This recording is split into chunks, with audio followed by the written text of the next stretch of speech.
Yo, what is up? Demons of Friends here. Welcome back once again to another video. How are you guys doing? Guys, today I kind of have a little bit of a bigger video, I spent a lot more time on than usual, and normally I don't advocate this kind of stuff, but if you guys would please leave a like rating on the video, it'd be very appreciated. Normally I never ask for likes before you guys watch the video, but I did spend a lot of time on this video, so it really would be appreciated if you guys would show a little bit of extra support on this one. But today, guys, I want to go over the road trip event review. I'm going to be going over everything that the road trip event had to entail in Fortnite Save the World. As we see, Fortnite Season 5 is coming to a conclusion, and every single time a Battle Royale season ends, a new event starts for Fortnite Save the World. So we'll finally be going out with road trip and end with something completely different. So I want to look back and I want to see what exactly we all got to see, what we got to get, and what we got to experience during the road trip event. So first off, we're going to start with Miscellaneous, then we're going to move to Heroes, and then we're going to move to Weapons. So we'll go ahead and start with the Miscellaneous. Now, whenever we had the road trip event come about,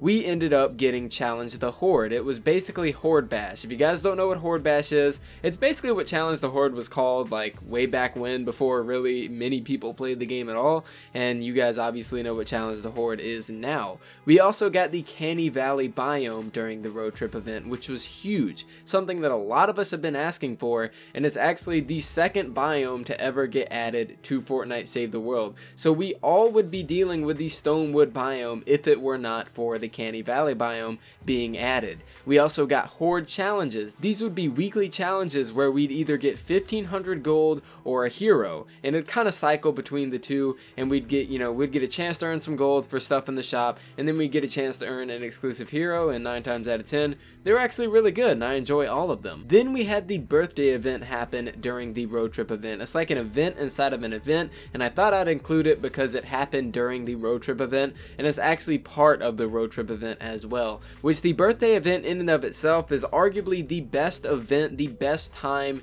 that Fortnite Save the World has ever had, because with all the new players, they were able to earn every single weapon that was not a quest item that was in the game in the past that they weren't able to earn before. And this kind of set the precedent that a lot of us think is going to follow through, where with every single year that Fortnite Save the World is out, they're going to come out with new birthday llamas every single year to allow new players to get what they missed. So if a lot of Battle Royale players come over to Save the World, they'll actually be able to earn some of the newer stuff like we see in the road trip event right now, which is really awesome. This is actually the start of the event, so basically for any player that comes during year 2 and any player that comes whenever Save the World becomes free, the weapons we got during the road trip event are actually technically the rarest weapons a year from now, which is funny to think about. But that's about it for Miscellaneous. Let's go ahead and move on to the heroes. We ended up getting a lot of heroes from this event, and a lot of them are very good. First up, we have Bladestorm Enforcer. Now, with Bladestorm Enforcer, he wasn't exactly an amazing hero. He's kind of mediocre. Some people thought he was good, most people thought he was bad. Bladestorm Enforcer, in my eyes, was a mediocre hero that was pretty fun to use with a special ability, but then again, most ninjas are, well, pretty bad. Keep in mind, I'm not going in order that these things came out. I'm kind of just going in alphabetical order, so just keep that in mind. I'm not going to be doing like, chronological order for these heroes and weapons and whatnot. Then we have First Shot Rio. First Shot Rio is arguably one of the top tier Outlanders in the game. Basically, every single time you phase shift and you shoot, you have a special little laser cannon thing that fires at the same time, and it pierces through enemies. Very interesting playstyle. Basically, teleport all over the place and shoot between teleportations. She's a pistol-based mythic hero, and she's actually really decent. Then we have Harvester Fiona. Harvester Fiona is a reskin of Harvester Sarah from a previous event, so if nobody was able to get Harvester Fiona, or well, a Harvester Sarah, they can get the exact same hero with Fiona, and it's basically a ninja that focuses on scythes. I never made a video on her because I never had like an actual scythe to use or anything, and I'm not really a fan of melee weapons, so I don't really have too much experience with her. Then we have Ragnarok, and Ragnarok was a big one. In my opinion, I think Ragnarok's a very good hero. A lot of people don't like him. Personally, I like him for his farming abilities and his special ability with seismic impact. Keep in mind, First Shot Rio has seismic impact, but she doesn't have the special ability to complement it, which allows basically Ragnarok to do double the damage with the ability. Then we move on to Line Ramirez. Line Ramirez is probably my favorite hero from the entirety of the event, not only cosmetically, but because she is a raider. And a raider hero is basically the best with shotguns, I guess you could say. It's a very fast moving character, a character that will get up in your face and do damage, and in my opinion she's the best looking aesthetically and cosmetically, and she's very good because raiders are some of the best soldiers in the game. Then we have Sledgehammer. Sledgehammer was a very huge deal because he falls under the category of urban assault, and a lot of people do complain about reskins, but I noticed that not many people complained about Sledgehammer. Why? Because he's the first urban assault character to not be RNG. Urban assaults are the best soldiers in the game because of their headshot damage. Whenever you're shooting, you get multiple multiple fire rate buffs and whatever. Urban assaults are the best heroes in the entirety of the game, not only soldiers. So Sledgehammer was a big deal because you could actually buy him from the event store, and you still can right now. You don't have to worry about llama luck, so we did have Sledgehammer. We also had Machinist Thora. Now Machinist Thora was also a big deal because she is a reskin of Machinist Harper, which was an RNG llama hero that you could get from way back when or from the birthday llamas. She was able to basically allow your traps to do more damage if you used her. She is a constructor, and she's a very good hero. I never personally used her, but she's actually a very good constructor. We also had the base heroes that came with the event. We had a Vintage Tech Penny, Wild Fragment Deadeye, First Shot Rio, and Explosive Assassin Ken. In my opinion, the two in the middle, Wild Fragment Deadeye and First Shot Rio, were the only notable ones that actually came with the event, not to be released later, and they were actually very good heroes in my opinion. I'm not too well versed on the other heroes, so I can't exactly speak for them, but those are all the heroes. If I did not miss any, please guys, I make mistakes a lot. Make sure to comment down in the comments down below if I did miss anybody, because I am always prone to make mistakes. I make them a lot, and I try to make right if I do make one. So correct me in the comments if I did miss a hero. But finally, we are going to move on to weapons that came out during the road trip event. And in my opinion, this is probably the best time for weapons in a while. You know, there's a lot of really good weapons in Fortnite Save the World, but the road trip event introduced amazing weapons. And a lot of you might not think that, but let's go and go over and see what weapons we actually got during this event. So first up, we got the bowler during this event. Like I said, not chronologically, just alphabetically. The bowler is basically the most meme-tastic weapon I've used. I did a review on it literally yesterday. It is not even a rocket launcher. It is a cannonball launcher. You're literally carrying a cannonball on your shoulder. Well, a cannonball launcher when you're using a cannon. I should just say cannon. I don't know why I have problems with this weapon, but you're literally carrying a cannon on your shoulder, and it functions just like a cannon. You know, you might as well be Jack Sparrow at this point because you are a pirate. Very cool weapon and very unique. Then we have the bundle bus, probably one of the best ARs in the entirety of the game. You can 1 to 2 burst a smasher with the bundle bus because you shoot, I think it's like what, 8 bullets every single time you pull the trigger. You can literally pull the trigger once or twice and completely melt a smasher. The bundle bus is an amazing weapon, especially if you re-perk it and perk it up correctly. A lot of people don't know this, but it's literally one of the best weapons in the game. We also have the base Flintlock weapons. We have the Walloper Hammer, which allows you to fly through the air and smash things, which is a complete unique weapon that we've never seen before. We have the Fishing Hook Scythe and the Sir Hootie Club. I think it's a club. It looks very amazing just because it's an owl. We also have the Duelist, which is a mediocre pistol, the Dragoon, which is one of the best shotguns in the game, and the Old Betsy, which is probably one of the best snipers in the game. But there's also a little cousin to the Old Betsy that we'll get to in just a moment.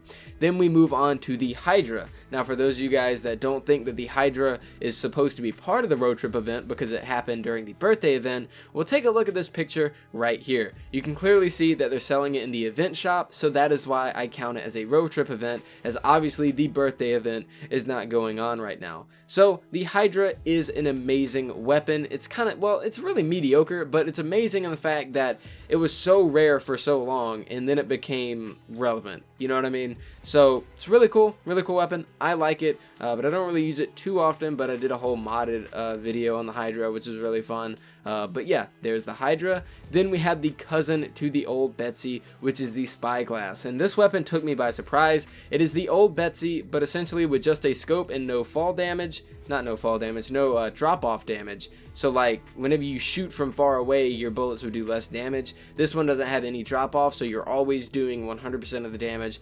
100% of the time.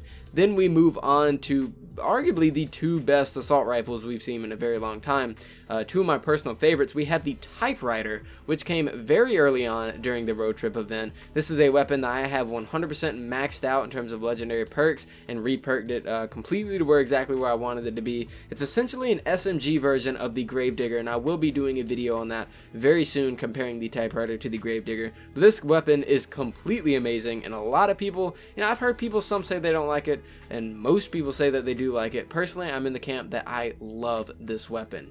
Last but not least, for the road trip event, a weapon that I hold very dear to my heart is the Wraith. It is the Silent Siegebreaker, aka the Silent Nocturna. It shoots just like the Scar from Battle Royale. It shoots slow, it has a 20% crit rating, you can get double crit damage, crit rating, and a magazine size and energy on this thing, and it makes it an absolute beast. Probably one of the best weapons, in my opinion, in the entirety of the game is the Wraith. So the road trip event is not exactly lacking on content or things that we got. The only thing that the road trip event really did lack on was a storyline that was kind of unique. Granted, with the road trip event, we did get one third of the Canny Valley storyline, but with the Blockbuster event, they had an entire storyline dedicated to the event itself. I'm not exactly sure what's going on behind the scenes as to why they didn't do a story mode for the road trip event, possibly because of the Canny Valley story, or possibly because of bigger things that are coming in the future, but all we really got in place of a story was Challenge the Horde, and that's pretty much it for the road trip event. So guys, let me know what you guys think about the road trip event in the comments down below. In my opinion, whenever I researched all this, and whenever I put forth the effort to make this video, it really dawned on me that the road trip event was not bad whatsoever. Yes, it dragged on. That's one thing that a lot of us don't like, is whenever an event drags on for a long time.